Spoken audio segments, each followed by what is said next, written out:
Hardy-Weinberg Equilibrium. It states that the genetic variation allele frequency in a population remains constant from one generation to the next in the absence of disturbing factors. So the allele frequency of dominant and recessive alleles are always the same from one generation to the next without changing in the absence of disturbing factors. So this Hardy-Weinberg equilibrium has conditions. So what are the conditions of Hardy-Weinberg equilibrium? The first condition is no mutations, because mutations are the source of variation, the source of new alleles. So should be no mutations. Large population. Small populations are affected easily by any change, by any natural event. A genetic drift might cause a huge change in the allele frequency, while in the large population, minor changes do not really affect the average or the total allele frequency. So another condition is large population. No natural selection, which means no selection pressure, because selection pressure by the environment affects the allele frequency or changes the allele frequency because the environment favors some alleles over other alleles. No gene flow, which means no migration, no immigration, no emigration, no members of the population going to the other populations, or no new members coming from other populations. These change the allele frequency if it happens. And random mating. No sexual selection here. It is random mating because sexual selection will affect the allele frequency as well. So these Hardy-Weinberg equilibrium conditions: no mutation, large population, no natural selection, no gene flow, random mating. So here we have to apply the Hardy-Weinberg equation.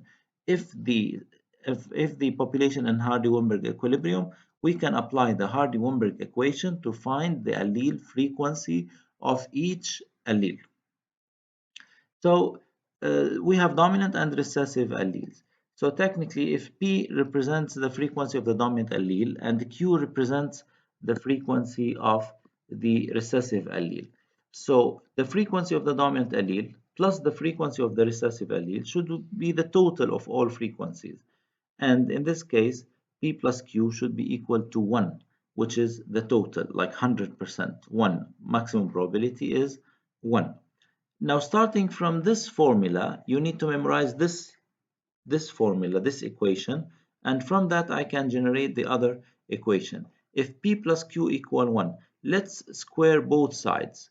Like in this case, P plus Q all square equal 1 squared. And let's simplify.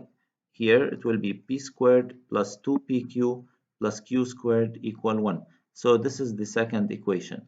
The first equation, P plus Q equal 1. The second equation, P squared plus 2PQ plus Q squared equal 1. So what are these, what do they represent? P square represents the frequency of the homozygous dominant. It's P, which is like capital A, that's homozygous dominant. 2PQ, and here represents the heterozygous. P is dominant, Q is recessive.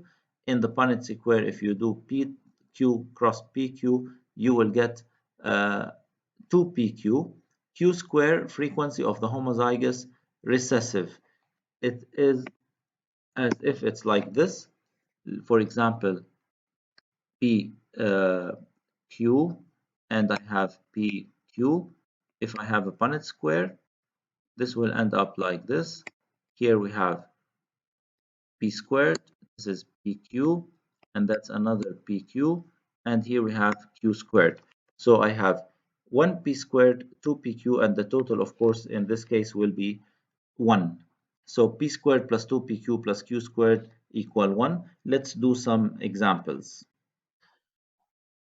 In this example, a population of cats can be either black or white. The black allele, capital B, has complete dominance over the white allele, small b. Given a population of 1,000 cats, 840 black and 160 white. Determine the allele frequency of the white allele and the black allele. So the total population here is 1,000 cats, and out of these we have 160 white. We cannot use the 840 black because it can be homozygous dominant or heterozygous. While in order to be white, it has to be homozygous recessive. So in this case, I have given Q squared equal 160 over 1000, which is the total, the number of individuals which are homozygous recessive over the total. This gives me 0.16, and thus Q equal square root of 0.16 equal 0.4. Now I have the frequency of the recessive allele, which is the white allele. So the frequency of the recessive allele is Q here 0.4. Now I can use this number to find out the frequency of the black allele. We use the formula P plus Q equal 1. So the frequency of the dominant allele plus the frequency of the recessive allele, together they give me total, which is 1. So P equal now 1 minus Q. This means 1 minus 0.4 equals 0.6. So the frequency of the dominant allele is 0.6. Example 2. The beak color of finches has a complete dominance relationship where black beaks, capital B, are dominant over yellow beaks, small b. There are 455 individuals with the dominant phenotype and 45 individuals with the genotype small b, small b. So the number that we're looking at is 45. In this case, we need to find the allele frequency of the recessive allele first. And in order to show the recessive phenotype, it has to be homozygous recessive. So we need to find the total of the 455 plus 45. So you need to find first the total. This ends up with 500. So I have a total 500. In this case, the frequency of the recessive allele will be, Q squared equal 45 over 500.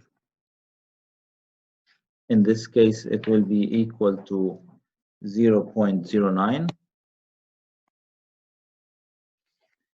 And Q in this case will be equal to square root of 0.09 equals 0.3. We apply the formula P plus Q equal 1. In this case, P equal 1 minus 0.3 equals 0.7. So now I have the frequency of the dominant allele and the frequency of the recessive allele. The frequency of the homozygous recessive, I have it from the beginning, 0.09. You can use percentage as well. So you can generate a percentage from this. You can say this is 9%. So this is P squared equals 0.49, which is equivalent to 49%. And 2PQ is the heterozygous. In this case, 2 times 0.3 times 0.7, a total of 0.42, which is 42%.